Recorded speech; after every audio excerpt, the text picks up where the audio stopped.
Hey everybody, welcome to the Patty G Show. I'm your host, Patty G. I am here at Istrouma Brewery.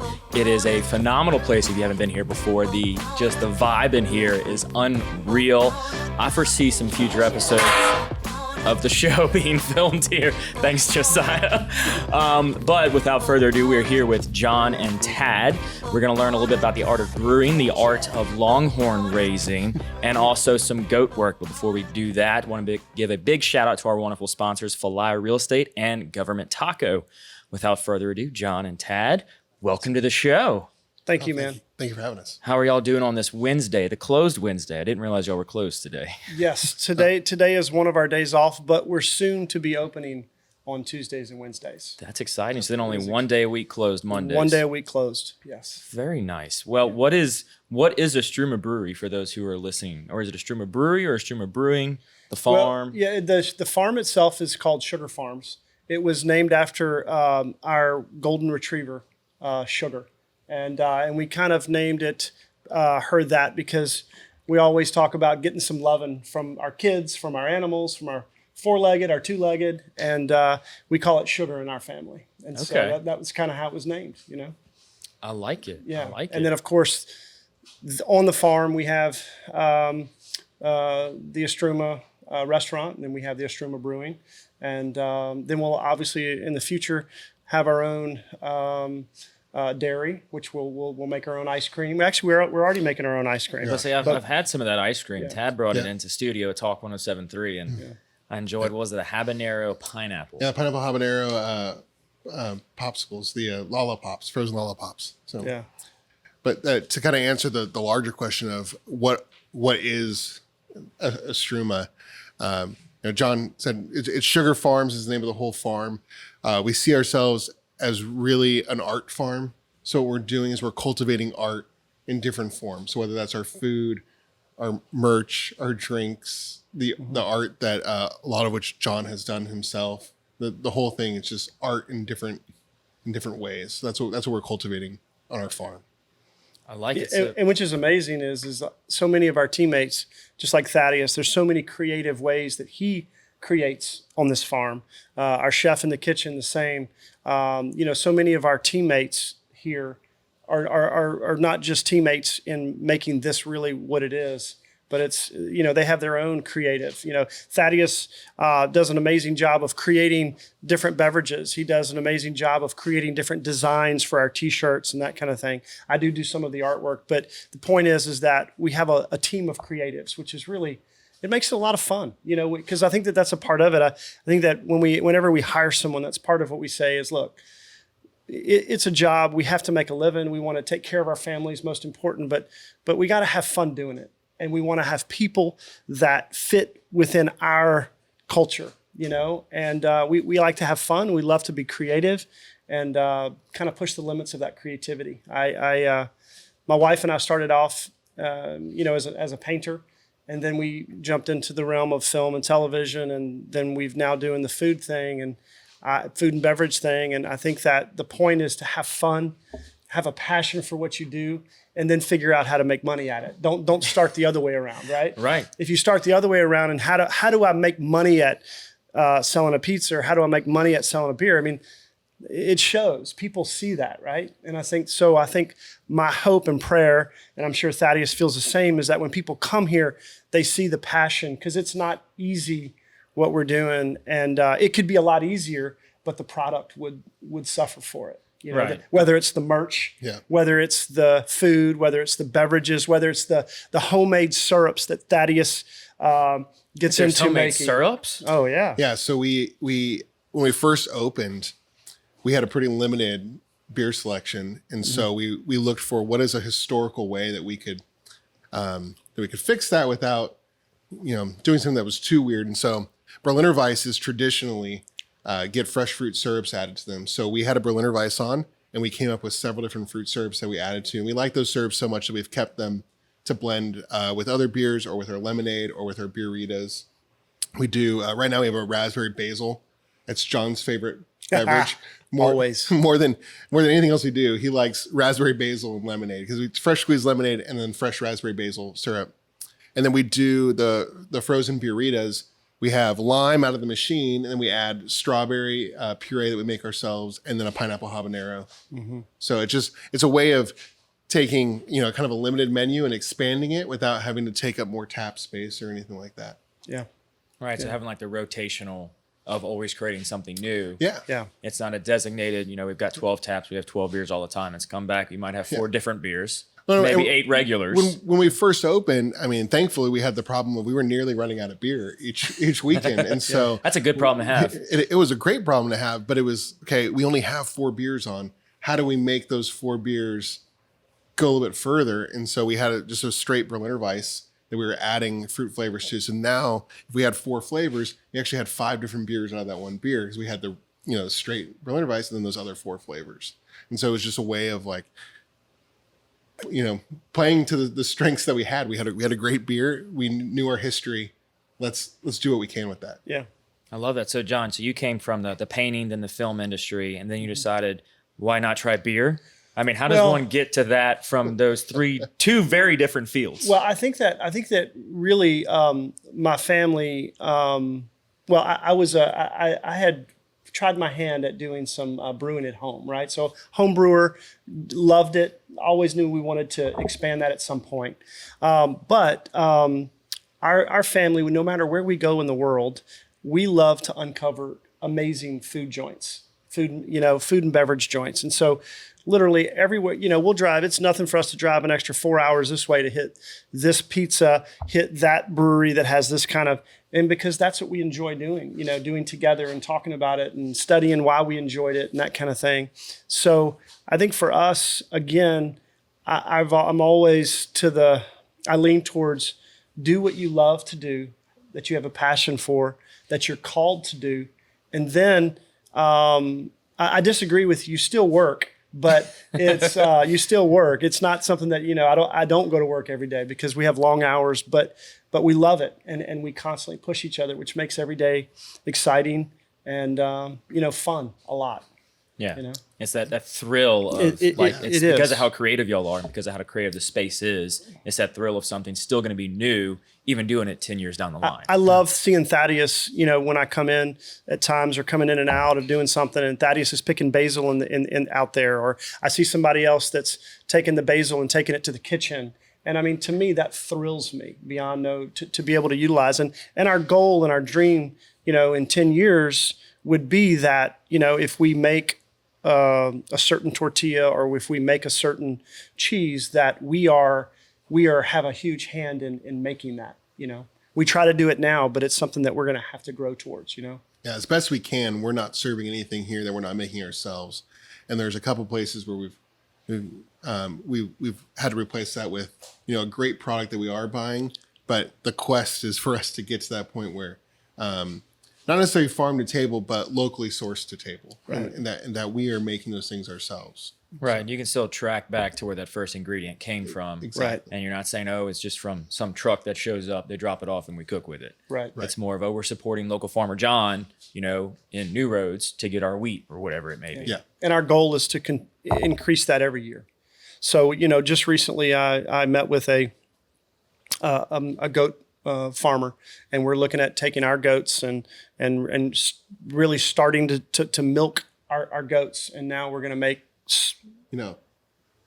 Patty G here has said that he wants to come out here and challenge someone to how fast he can milk a goat. Okay. So what kind of goats are there to start off with? Because I remember now we had this conversation. We have another 40 minutes. I can have a goat in here within 10. I think we could do something with that. I'm just saying. Yeah. Let's not be all talk, no action. Right. Well, we could do it at the end. Yeah. We could just pail and a goat. Let's go for it. I like it. Last time I was on a show with him, he said that, and then he asked what kind of goats were, and I didn't know the answer. So what kind of our goats? What kind of goats? Oh, they're Alpine. Alpine. They're dairy goats. So we raised on my parents' farm. Okay. We raised Nubians. Oh, those are amazing. They're like dogs. They're like puppies. Yeah. Legitimate puppies. Yeah. Those are amazing. And the goats, they're so sweet. Oh yeah. They love to eat everything though. You say they're sweet. Yeah. I think they're a pain because they get. It's one of those things of if they can get out, they get out. Yeah. every day. Well, we have one that jumps every fence on the farm, right, Patrick? So Really? and they like to jump at 4 o'clock when we open. And then everybody's like, John, there's a goat out, or there's 5 goats out. So And, have you ever just embraced it and just let the goat roam during hours? that's what we do now. That's kind of, I mean, within reason, Yeah. we Come let get a beer and a goat. we let the goat kind of meander through his property, but we try to keep it away from the guests as much as we can. Because they do like to chew on clothes. You know? Yeah. And so The chickens, we've lost that fight. They're free. They're free range. they are free range, right? Yeah, that's. I think we had to think. My parents do weddings at their house, which is not too far from here. I think at one point we had like a chicken get out during a wedding or something. And I was that's like great. roaming the grounds, and my mom's like, "Go get the chicken and put it up now." And now we're like, "All right, before the weddings, chickens are up." right. On Sunday morning, it looked like, Mardi Gras in the Bayou. There was a bunch of kids chasing after a chicken in the courtyard. And I was like, You're in I didn't even you think in of that. Mamu or we in That's so St. true. Gabriel? That's true. exactly. Maybe we need to start that. I like that. Every Yes. Mardi Gras have chicken chasing. Yes, Yeah. we need to do that. It's That's coming what we're up in going to March. do. That's what we're doing. Yes. Started right here. Being on creative Patrick's here on the show. Patty I G like show. It. Yeah, I like exactly. it. We're doing Career to Mardi Gras this year. Done. And we'll be out here for it. I'll come out here Yes, for it. absolutely. I think that would be a Because you're going blast. to have That to would milk be a a goat. I'm gonna have to milk a goat. No, we're milking the goat today. Let's get that straight. Milking the goat today. Oh gosh. Okay, so y'all are planning to use like everything on the farm has a purpose, except for I'm assuming the cows are just there for show. Well, the cows are, yes. We're not at this time. We're not harvesting the cattle. Until you do the cattle trade after this and get some Angus. That could be the possible key right there. There is a thing that on our 14 acres, if we rotate well between the cattle, the sheep, and the goats, Y'all have sheep too? Yeah, they'll collectively take care of the grass. Yeah. and because they all eat different things, and so Right.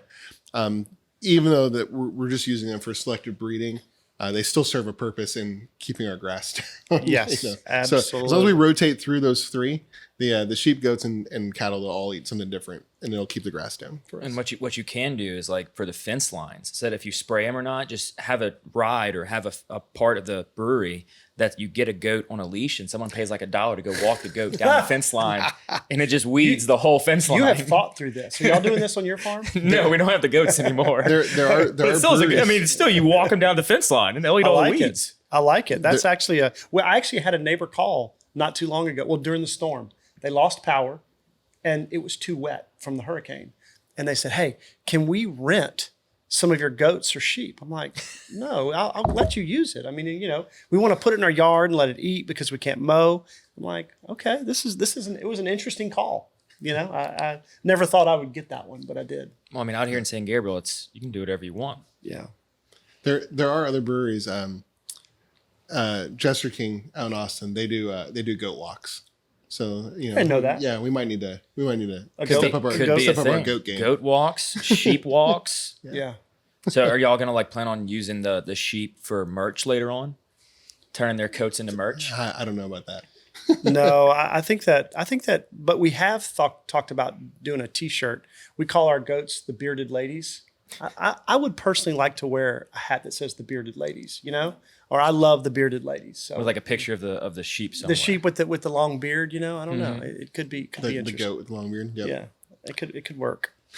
I love that. So whenever y'all started the brewery, was it always going to be a place for food and beer, or did it start out as, hey, let's make some drinks, and then you said we need something else to get people out here? Because you're pretty far. I mean, it took me 30 minutes from Mid-City to get to here. Yeah. So was it always food and beverages, or was it just beverages from the get-go? It was always both. I think that there were differing opinions. Sorry about that. There were differing opinions on whether we should just make it a brewery or food. But I think that in the end, we always We never disagreed on that. we both understood that in order to have beer sales and really have people want to hang out, we had to have food. And then, I mean, it's a mutually beneficial relationship between the food and the beer. I rarely go to a place if they don't have food. I mean, if I'm going, like, I rarely go for just one specific thing. I love going to places that have that I can try their food. I think it's all one. To me, it's a venue instead of a certain. What are they doing? What are they doing with the food? What are they doing? It makes it. We wanted a family atmosphere. That was important to us, is that having a family atmosphere. And if you come on any Friday or Saturday night, there's as many little baby kids running around as there are adults, and to me, that's incredibly important. And that wouldn't have happened without the food. Yeah. You have to have the food for that. Yeah, especially, isn't there like regulations if you're only serving alcohol, you gotta have a certain age, or was it as a classified as a farm, or what was the classification of Istrouma? Manufacturing facility. Okay. So that's what allows us to have, a family atmosphere everywhere, not just outside, but in the tap room, everywhere. It gives us that freedom. And the bottom line is I, as much as I absolutely love all the beverages that we make, and as much fun as we have making them and doing them, I love food. Absolutely. Food is just, I could not do without the pizza and tacos. But so I think that food is definitively not going away at any time. So did y'all get a culinary specialist in here, or did you just find a chef that wanted to be creative in their own space? But these are recipes that we have put together. Some of them have come from family recipes that we've had for a long time, like our fig preserves that we put on our pizza, that we put in some of our beer and that kind of thing. So some of them are family recipes, but they've come from the birth of this place. We have been very fortunate. You'll be able to meet Chef Matt here in a little bit, but he came on a short period after we opened with all of our recipes, and he's come in and just doing a fantastic. He brings an energy, a vibe to the place that he incredibly hard worker. And same with Thaddeus. I mean, these are guys that we leave it on the field every night. Matt really saved us, because when we first opened, it was John and I working back to back in a trailer making the pizzas. Yeah, that's right. Yeah. So we decided that we were. Is it the food truck that's parked on Highway 30? Is that what y'all making the pizzas out of? No, we have a silver Spartan mansion. That's so it's similar to like an Airstream. Yeah. That is our kitchen right now. But yeah, John and I were making the pizzas. We decided on a Thursday we were going to open the next day, and we said, not that many people will come, because we'll wait till like about noon to tell everyone that we're going to open. It'll be slow. So like y'all finished everything on a Thursday and said, "Why don't we just open tomorrow?" Well, He's going to justify it, but yes. You're like, okay, we think everything's in place. The permits are here. Everything's lined up. Let's just open tomorrow. It's been an exciting ride. Yeah. And then of course, when we opened, COVID had happened already. But it was not to the craziness that it was, soon thereafter. So every 3 months, we're like, this thing's going to be over in a few months. This thing's going to be over in 4 months. I mean, here we are, almost 2 years into this, and we're a year into the business being open, and we still have these crazy moments where we can't. So it's been interesting that we've stopped thinking, if we can just get through this amount of time, then it'll go away. We're now having meetings where we're thinking, if it never goes away, yeah, what does this look like? Which hopefully what's plan that's not the A? case. Yeah, but what's our plan A for, like, how do we do this, assuming that things don't really change? That we stay like this forever. And so, yeah.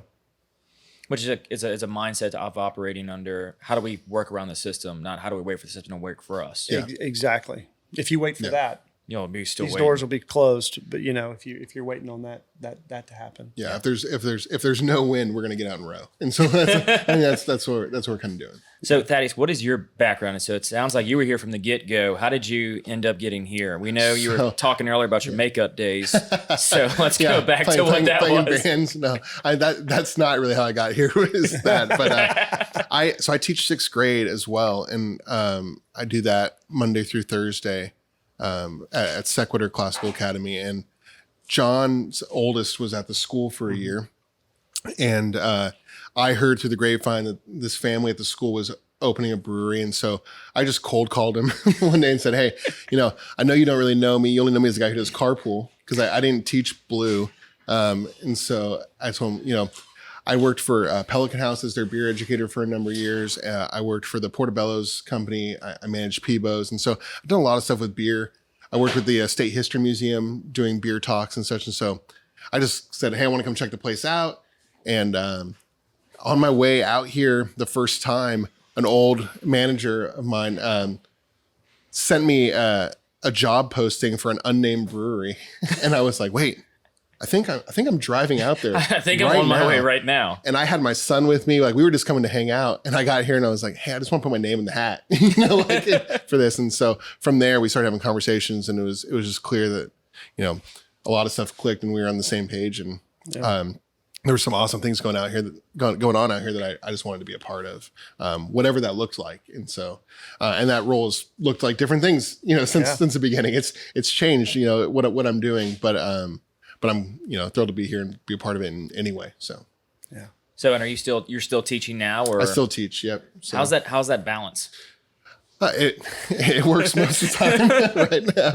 And so fortunately the school that I'm at is 4 days a week, half day. And so we're classified as a homeschool co-op. So the schedule actually works out. I was homeschooled. Yeah. Oh, were you really? I was. We homeschool our kids. Okay. Yeah. So it works out really well that it's not like I'm there all day. I'm there 4 days, half day till 12:30. And so with our schedule, how it's been, we're open Thursday through Sunday. It works out pretty well. So yeah. Yeah. So strategic hours. Yeah. And I tried over the years, stepping out of teaching and stepping out of the restaurant or bar industry, and I can't do it. So I just have to keep one foot in both worlds, and that's what I really like to do. Well, it's like John was saying in the beginning. You got to do what your passion derives from. Yeah. So if your passion needs to be split like that, then you've got to make it work. And it's great that John's here saying, yeah, I understand that. Yeah. Being that flexible and saying, okay, we're gonna make this work, whatever you need to do, because you're still valuable when you're here. Yeah. It's more than just, no, you got to work here. You can only work here. It's okay. Let's make this work. Yeah. And I've never, that pressure's never been here of like, I'm free to do both. And a lot of it, what helps is that we are a family atmosphere. So like, right now, my wife and kids are outside hanging out around the brewery. Like my family can be here. And so it's not a typical bar situation where like my two kids can't be around. And so it definitely helps. But he does work too many hours. Let's just throw. So you've had to pull in the reins from him working. Oh well. Thaddeus and I had the privilege of working together in a business before this one too. Thaddeus just works a lot of hours, and he, we've had to talk about his, modifying his schedule because he's. Oh, I don't know what to do if I don't work. Right. I just don't know how to do that. Yeah, you've got John, that passion to work. But John's being modest. He doesn't know how to do that either. No, we all have that problem. So I think every entrepreneur to an extent has the problem of knowing when to dial it back, right? It's hard to break away from the working atmosphere to go and say, spend an afternoon not working, whether it be with your family or taking off. Like you said before we got started, 3 weeks, no breaks. Right. Like it's just hard to sometimes stop when you're in the middle of things and take a step back and say, maybe I need to spend more time, here. Yeah. It's a challenge. It Patrick, it really is. I mean, I think that's something that we struggle with constantly because you can always fill your day with something. If it's not literally, if it's not, something to do around with the restaurant or, at the brewery, John, we've got 10 cattle out on the road. I'm like, oh, really? Or I get a call from the sheriff. Mr. Haynes, do you have some Texas Longhorns out on the highway? I'm like, oh no. You get those calls. And so anyway, there's always something exciting. Yeah. Especially on a farm, there's never a dull moment. There's always some animal getting out or a neighbor's animal getting out. I remember it was like a middle of an afternoon. We were doing school and my mom calls us, hey, there's a llama in the backyard. You need to go grab. You're like, what? And sure enough, I'm like, oh, our neighbor's llama got out, made it down the road in our property and was in the backyard. And then we ended up having to chase it around with a minivan. We chased it around the backyard to get it back to where it was supposed to go. So it's always an adventure on a farm. It is all the time. Well, and fortunately, when we're open, it's like all the energy goes to like us just running. And so then it's, the times that we're not open, there's a lot of other things for us to do to play catch up and take care of. And so there's always things to be doing. Oh yeah. And so on the food menu, because I see we got some delicious Chef food Matt just has brought it in. So, dude, this looks beautiful and it smells awesome. We need a bigger table. So can we get a 6-foot table in here? So I think that to us, it's important. I think that Matt is doing awesome job bringing it every day that we're open. But the thing is part of our strategy was we want the food not only to taste good, but it needs to look good. And I mean, I just think that that's been something that we've spent a lot of time on, making sure that the colors are working, that the palette's working. You know, all the tacos, whether you're adding a certain vegetable color, you know, the radish on top of that steak taco is not necessary. The different colors, the different things we put in our batters and stuff, the flavors, there's just such a depth in each thing that Matt's doing with every step. And I think that it just makes a difference, you know? There's even things like on the trays, it's blue and white paper. Well, we figured out that, you know, there's not a whole lot of blue food. So when you take photos, the blue and white pops. And so, you know, when everyone takes a photo of their food, our food looks good. You know? And so it works you well. have a wider color scheme of just, you know, your browns, your yellows, and your greens, and your reds. It's now blues thrown in there to give it that popping element. Yep. And what I do love also is that there's nothing plain here. Yeah. No. Like you're not going to come here and get, you know, a plain dish or a plain beer. It's all experimental and it's all vibrant and lively, which I love. I love the fact that it's not just a vanilla atmosphere. You know, even in here, like you need to do like a studio space in here. Can we bring mics and just do every show here? Because it's so vibrant and out there that it's attractive to people. Thank you know, not only to the family setting, but also for anybody wanting to find a cool place that's 30 minutes from Mid-City, which in reality is not that far. For like on a Wednesday afternoon at 5 o'clock, it only took 30 minutes to get here. Well, I mean, we're 11 minutes from campus. Exactly. So, 9 miles, I think. It's great. And to be honest with you, this part of town, I know of several developments coming, one of which will be one of the largest in the state of Louisiana. We'll have 20,000 new neighbors here in the next, for better or worse. We'll have 20,000 new neighbors here in the next 10 years. And it'll be interesting. You know, this will be the new part of town, you know, which will be.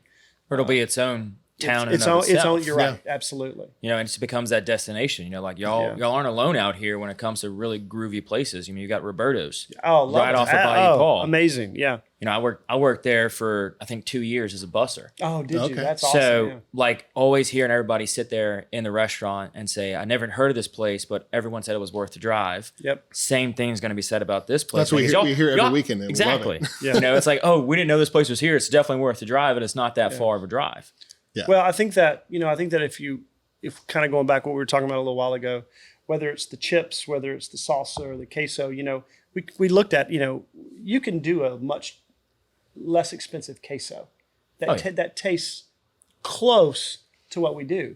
But instead, we take the time, the effort, and the money to put 4 or 5 cheeses in it instead of just a 1.5 cheeses. And I think that just those little steps, you know, we R&D things not to make the money. I mean, Matt and I, when we R&D, we never say, well, dude, that's way too expensive. Let's start with what is the ultimate thing that we want to do. Then we can figure out how to make it work. And if it doesn't work, then we just can't serve it. But it's not so anyway, I like the way that we approach, you know, R&D day. Today was a little R&D as well. We're going to do a little bit of R&D after this, but I think that's the way we've rolled. Every week there's R&D going on because You're right. we're never content with where that's we are. true. And so we're always R&Ding. Absolutely. I'll never look. This weekend, Thaddeus was working. We were working on one of our frozen machines and trying to figure out the frozen lemonade, and he finally got it. And I just saw it was a vision. He was walking across the parking lot. You got to taste the lemonade. It's right on. I'm like, yes. Yeah. Of course, he didn't put the raspberry basil in it. No. Yeah. So just a plain lemonade. Just a plain lemonade. A raspberry Man, basil lemonade. Yeah, so he drinks it and goes, you know, make this better. I was like, I'm going to punch you in the face. Not raspberry basil will make it better. But anyway, yeah, the food, I'm just, dude, it smells so good, man. Looks beautiful. Yeah. And that's the beauty. I'm like, I don't see like a whole lot of print out menus. So is it just a chalkboard for the menu? Is it new every weekend? We do print out the food menu just because we want people to be able to take that to the table and kind of discuss it with the family. But that changes all the time. So we have it set up where we can print new ones pretty quick. And then the rest of the menu, the beer menu and such, is all digital. So we use Untapped. So it's got digital screens for that, and you know, people can check in and get that on their phone. And changes are easy to make. I mean, a restaurant's worst nightmare is like having to reprint the menu every single week. Yeah. You know, because you got to figure out pricing. The server's got to learn about it. Yeah. But having this setup that y'all have is embracing the change, embracing the randomness that the menus will be week over week. Well, and we try to, embrace the local names, the culture, if you look at our tacos, the buffalo chicken fried taco is called the Bayou Gula. That's named after the Indian tribe around here. One of our beers is called the Pirate Lafitte Pilsner. We have the most of our shrimp tacos are actually called the crevettes, which is shrimp in French. Matt likes to say the biggest compliment he's ever gotten is our ahi taco is called the poisson. And someone said, "Yeah, I got your poison taco, and I loved it." And he goes, "If you ate it, knowing that it was called poison, and you still loved it, like that's the biggest compliment you give me, And so that's right, the poison taco, the poison taco, the poisson. If the name alone scares you, but you embrace it. Yeah, anyways. exactly. So we've garnered the trust of people. They go, even though they think it's called the poison taco, they'll eat it. So that's good. I love that. And so, were there any struggles that y'all kind of faced getting started, whether it be permitting issues because it's so varietal? Yeah. Anything that could be talked about? There were, I'll say it this way. There were challenges in folks really wondering what we were going to present here. I think that it was looked upon as something that could be a negative for not only the neighbors, but the town and the parish. And instead, I think it's been coming from the people that vocalized it negatively at first. Now they're all coming here and saying, we love it. They're having their birthday parties here. They're having their meetings here. And so they've embraced that this really is a hangout place for all ages. Where we've had birthday parties for 5-year-olds and birthdays for 95-year-olds. And so I think that attests to what we're trying to do here. And I think that we hope that we've overcome a lot of those challenges. Most of the vocal opponents of us being here have been won over and seen that we're a positive influence on this area. And we knew that would happen, but we're glad to see that it's happened so quickly. And so, there's some hurdles, but mostly, it's been a ton of support from the town around us. The leadership of the town.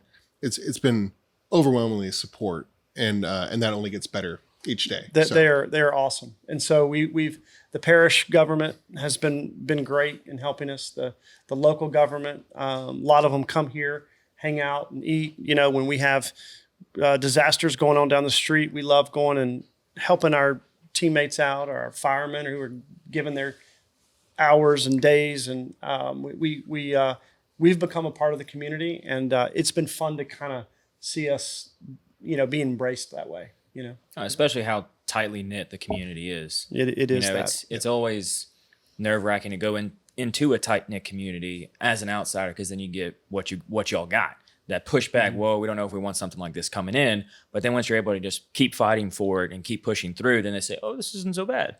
Yeah. But again, I think that part of the reason is we didn't approach this about the money. We approached it as we want to do something unique and wonderful for our community. Yes, it's great to be able to make a living and feed your families, and all those are great things. But man, to really step out and do something unique and different that will be a positive, not only for the community, but for everybody here, I think that's we've been able to bring that little dream to reality. And I think that I'm thankful for that. One of the fun things is we've done, a good bit of merch, and now we get a lot of requests from people asking that we have things that say St. Gabriel on it, because they really want to be able to represent that there's something cool in St. Gabriel, in the town that they were born and raised in.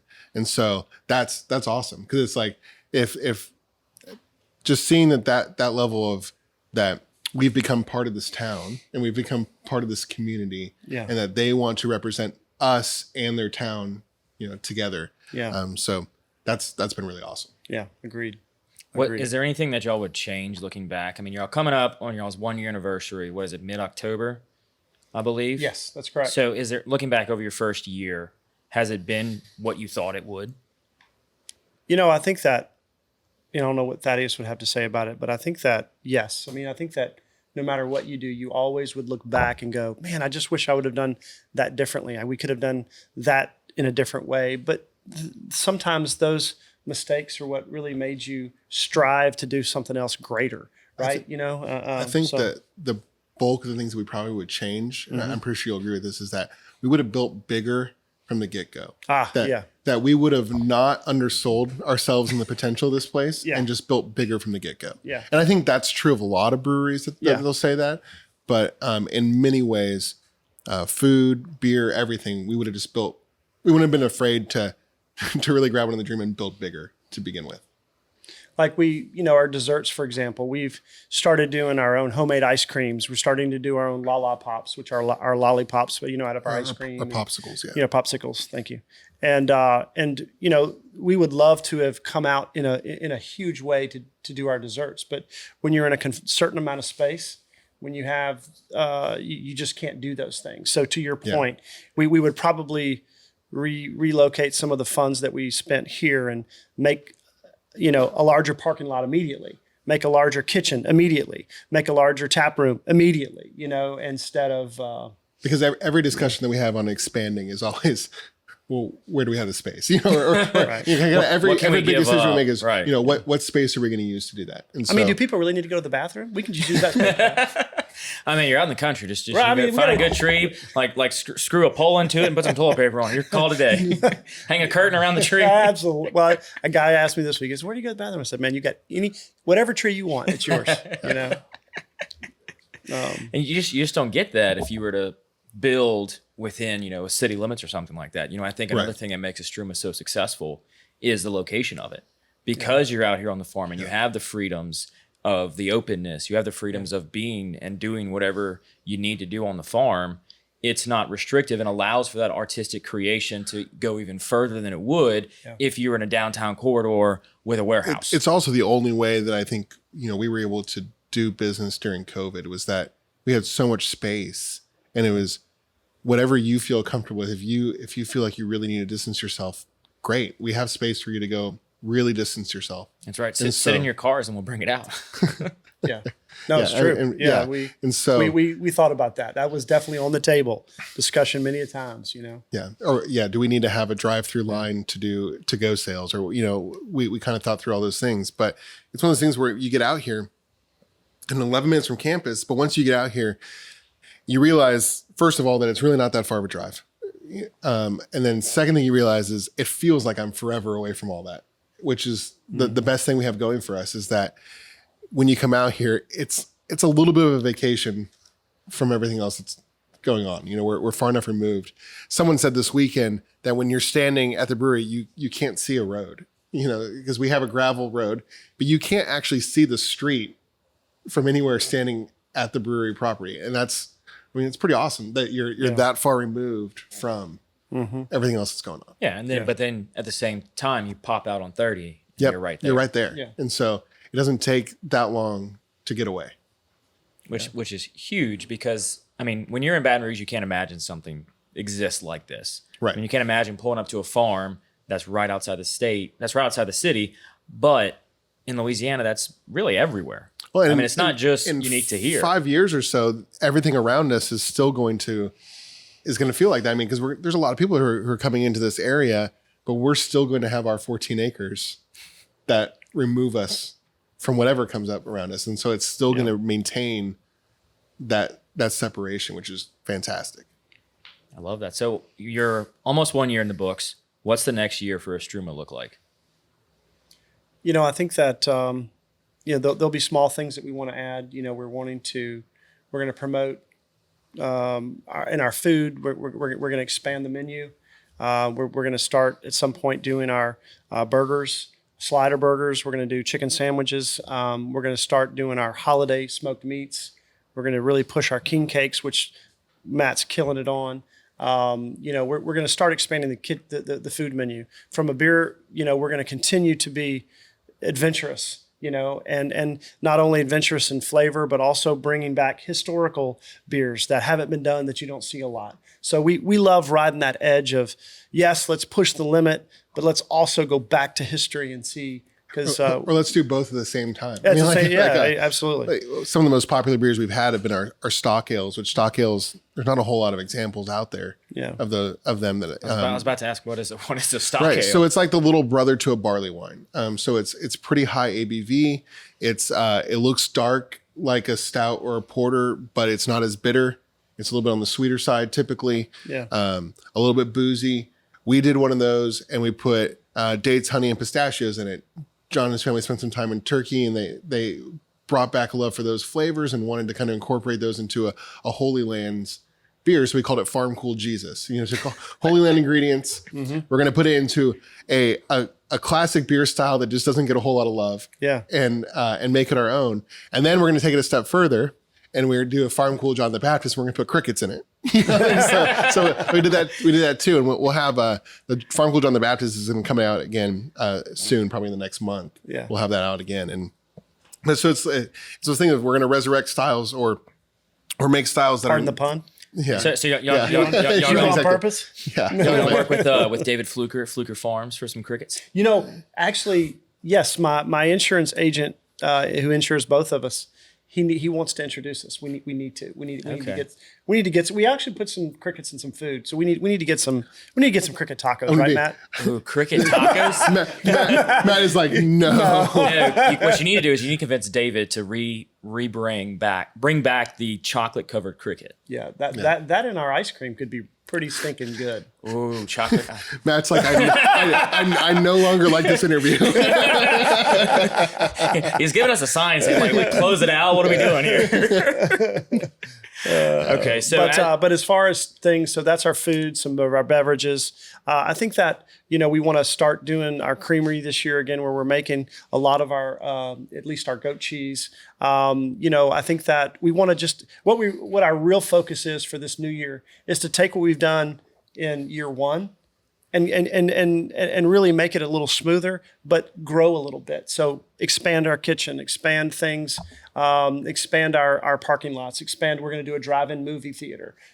Just kind of expand on the things that we started and do it better. How about that? Just really be able to take care of our folks and our customers better. And I think that would go a long ways. This first year for us was just proof of concept, and that's been achieved. So now it's like, how do we tighten that up and do what we're doing already just better? Yeah, I love that. I'm looking forward to the next year and what's to come. And we've actually got something that we can start to kind of talk about that we're doing together. So I think it was whenever Thaddeus came on the Jada Cody show that I was hosting with them, and we were talking, and I was like, man, he said, we always have new beers in the line. I'm like, I want to do a collaborative beer with them and do something creative. And so we are doing a collaborative beer with y'all. Absolutely. We're excited about it. Yep. So what is it?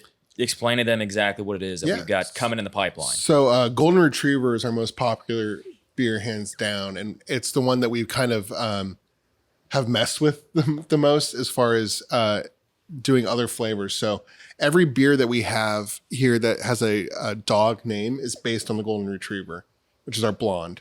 And so we've done Blue Eyes Chien, which was our blueberry version of it.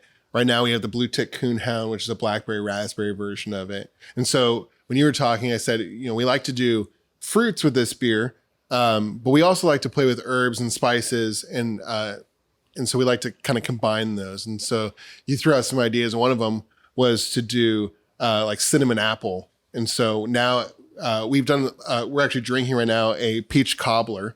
So we've kind of done some pastry sours and such. And so we're going to do a play off of that, where we're going to do apple with brown sugar, cinnamon, and some crust flavors in it. But we're going to keep it. This is not typical for us. And like those who know us, like it's usually like go big or go home for us on flavors. We're going to try something new. We're going to do subtle hints, which we've never done. Wow. That's not our thing. And so you're pushing your own envelope. Yeah, exactly. That's true. Yeah. That's true. So we're gonna push the envelope by keeping it within the envelope. And so I just think for that style, to do one of our really heavy fruited beers, it would we talked about it. Apple doesn't look pretty as a puree. No. And so that wouldn't be a very appetizing beer. So we're going to keep it crystal clear like our blonde is, and we're going to add in some of those other flavors. And we tasted a sample of it today. It should be ready in about a week or so. So not this weekend, but probably the weekend after, we'll have it ready to go. Yeah. Oh, perfect. And it's delicious. Like it just screams fall. And that's what I was thinking when you were like, hey, what's some flavors? I'm like, fall's coming up. Got to have a fall flavored beer. Yeah. Yep. It'll basically be an apple pie. You know? And I love apple pie. Absolutely. That's like my favorite dessert. Yeah. And I mean, we haven't tasted it yet, so I don't know. But we do, in addition to our ice cream, we do root beer floats. We make our own sodas as well, and we do beer floats. So I'm thinking, if we hit the nail on the head with this, that's a cool idea. We're going to put a scoop of ice cream. Yeah, nice. I like that. And maybe some crickets on top, Matt. Double crickets. Double crickets. Yes. Double crickets. You heard it here. This is live. This is double the crickets. Love it. So as we begin to wind down the show, otherwise we'd just be sitting here coming up with so many ideas with crickets. Matt might kick me out. So we like to end it with four the same questions. Yeah. And the first one is, what is something you did as a kid you wish you could still do today? Go ahead, Thaddeus. You go first. So I played a lot of competitive street hockey when I was younger. Okay. I think I'd like to still play some competitive street hockey. Number one, I don't see a whole lot of people rollerblade in general anymore. And then the hockey aspect would be, I think, even more fun.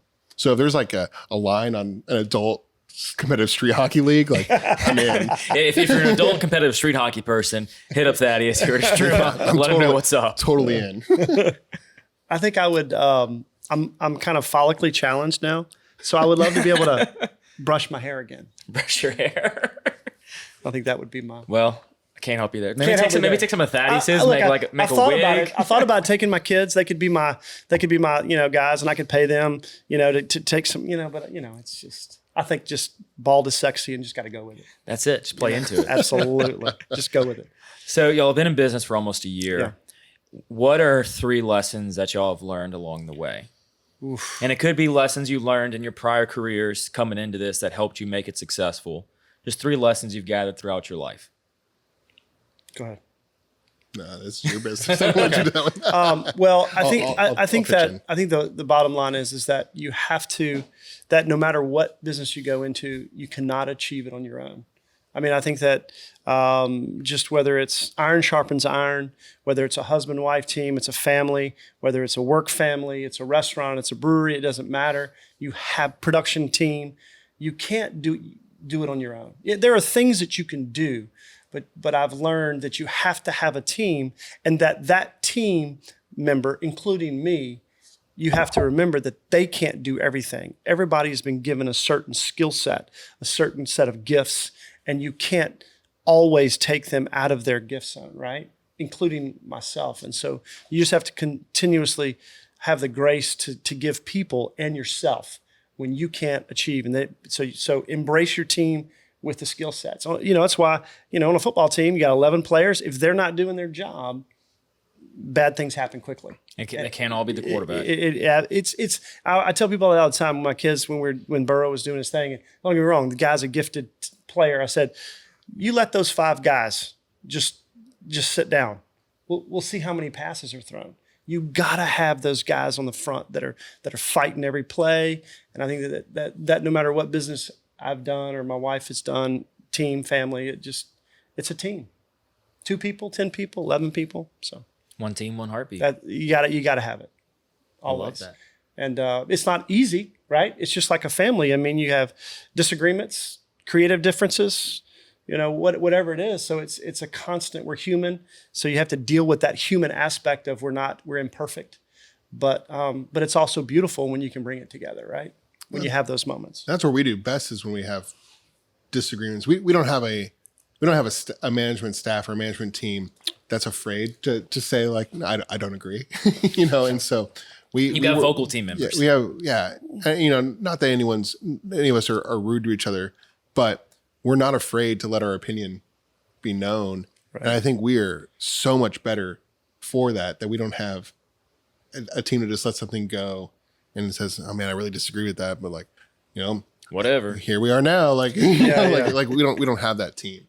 Our team, if we disagree, we'll talk through it and we'll figure it out. And so been good. We're also realizing, all of us, that just we're different team members are right at different times too. I mean, just because I say something doesn't mean it's the right thing all the time. Thaddeus is the same, and we all just kind of have agreed to disagree. That we all have our moments, our skill sets, and we have to. We've also learned that no matter what we agree on, our guests have different opinions at times. So like you may love it, but they may not. No, it's So let me usually the give opposite. you an example. It's usually the opposite. It's Are you usually. going to tell him or me? I'm going to tell him. Okay. Go ahead. So we have had. I'm not going to name it. No, by don't name it. Don't but name we it. have had beers on that our team and management team has gone. Man, I don't really like. Not that there was anything wrong with it, but I don't really love that beer. And those beers are some of our highest rated beers that we've made, and we've gone like, you got to be kidding me! Like that's the beer that we're going to have to make over and over and over again. The one that we don't really love, and We're going to have to sample that over and over and over. And so we've learned that, number one, we already knew this, that the reason there's so many beer styles is because people have different palates tastes, and different tastes. And so just because we don't prefer something doesn't mean that, it's not going to take off. The beer that is the highest rated we've done is the one that like I was the most adamantly against, the one that I disliked the most. And it's a joke now, within our meetings. But we have fun with it. That's it's fun. That if I really dislike something, it's probably going to be really successful. And if I really like it, it's probably getting cut from the menu. And it's, Matt's nodding because it's so true that the things that I most liked on our food menu, they're our lowest sellers. And so they've gotten nixed. And the things sometimes you just got to acknowledge that that's just going to be the case. So they hear me argue for something and they go, we just need to do whatever the opposite is of what he says. That's not true, but it's not true. But it is funny. But it is the joke. I don't think that is. But we all have those moments. Yeah, we all have those moments, and even the creative process, it just happens. Yeah. So the third question I normally ask is, what do you love about Baton Rouge? But since we're trying to push St. Gabriel, what do you love about St. Gabriel? Go ahead.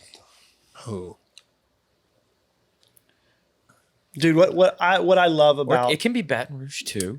What I love about I'll answer for St. Gabriel, but it's go think ahead. No, I got to think through it. Okay, so I'll hit it really quickly. I'll geek out on the history, right? Because our food is named after it. Our places are named after it. Just the history within just a 5-mile radius of here. Then you can go 20 miles and just the amazing history that we have here. And I think that history, I remember when I was doing a lot of film and entertainment stuff, and I'd travel all over the country to a film festival or something, and they go, where do you get these people? Where do you find these stories? And I just say, well, I don't know. I grew up with him. I don't know. That was my dad's friend. That was my mom's uncle, whatever. And people are just fascinated. We have such a rich, and I think that goes into our food. That goes into our beverages. That goes into our spirit of, we won the Battle of New Orleans against the greatest superpower in the world. Like, okay, we can fight for something we believe in, right? Just that's probably taking it a little bit too far, but you know what I mean. I mean, right. It's that culture has been here in Louisiana, and I think that a creative culture, and so it fits well within what we're doing here. Absolutely. I think because we're the first to do this in this town or in this parish, the level of support and the sense of pride that we have from those who are around us is higher than if we had been in Baton Rouge. And so just the amount of support that we get from the locals, because really the majority of our business is people who are within a couple miles of the brewery, that they're in one of these neighborhoods that's right next to us. And that's the majority of who's coming out here all the time. And that's fantastic. And so I think had we opened up in Baton Rouge, not that there's a ton of breweries in Baton Rouge, but we would just be another one. You wouldn't have 14 acres. Right. We wouldn't have 14 acres and we would just be, I think we would still we're kind of weird. We'd set ourselves apart, but you'd find that niche. We'd find that niche, but it would weird. It'd be. Did you hear that, Matt? Weird. No, we're pretty weird. Yeah. Keep St. Gabriel weird. So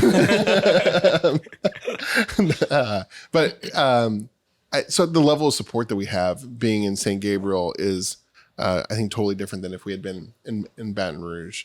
Yeah. And for those who have, I mean, you're from this area. Those who born and raised in this area, like they love this area. Yeah. And that's awesome. Baton Rouge is a lot more. I mean, there's a lot of people who were born and raised in Baton Rouge, but it's a lot of people who have moved in with LSU and going to school. This is mostly an area where people are born and raised here, or they've moved here pretty recently because they wanted to get out of Baton Rouge, and they're very proud to be in St. Gabriel, and that's awesome. Like, it's awesome to be part of that. Yeah, it's a great community, and like I said before, it's a tight knit community. Everybody knows everybody, and like you said, it's a local community they stay together, right? Yep. So for the final question, what can I do to help? I mean, we just help us tell our story. We're storytellers here, whether it's in the kitchen, whether it's creating amazing beverages, whether it's creating merch or taking care of the animals. Just help us tell our story. We love telling stories, so people need to come out and see our story. John wasn't here when we were talking before the show, and I said that one of John's dreams is to do an all-day radio variety show. And we can make that happen. And he immediately said, "I'm in." It's like I'm in. Like getting those kind of things and doing these things that we think are kind of part of our identity that we just haven't yet been able to do. And again, it's not about the money. Like no. That to us would be the coolest thing to have. Little so and so Rosie singing her whatever and sharing music and food and history and culture, and that would be so amazing. Yeah, putting on like the Istrouma Festival. Yep. Yeah. Okay. So when we reach out for you to be involved with that. There you go. That's the one thing. Answer that phone call. That's right. I've always got my phone on me. You got my cell, so let's rock and roll. Absolutely. Well, thank you all so much for coming on. I'm excited to dig into this food once we get off and go milk that goat. Time it, right? So, and thank y'all, everybody else, for tuning in, whether you're here in person or you are watching us or listening to us, whichever platform you're consuming us on. Come out here to Istrouma Brewery, check them out, tell them you heard about them on the Patty G Show, and in a week or two, come out and try our beer that's just going to scream fall. So forget pumpkin spice. No. The Patty Spice is going to be where it's at. So thank y'all so very much. Also, a big thanks to the two sponsors making this possible. Fly Real Estate, which is a local Baton Rouge-based startup that'll help you sell your home and get into the dream home of your choosing while saving you money along the way. And also our buddy Jay Ducote at Government Taco. We were there a couple weeks ago filming episode 100. They do great tacos. Jay, I'm about to eat their tacos, and if it's better than you, I'm gonna cancel you, right? So anyways, thank y'all so very much. I'm the host of the Patty G Show, and we're out of here, y'all.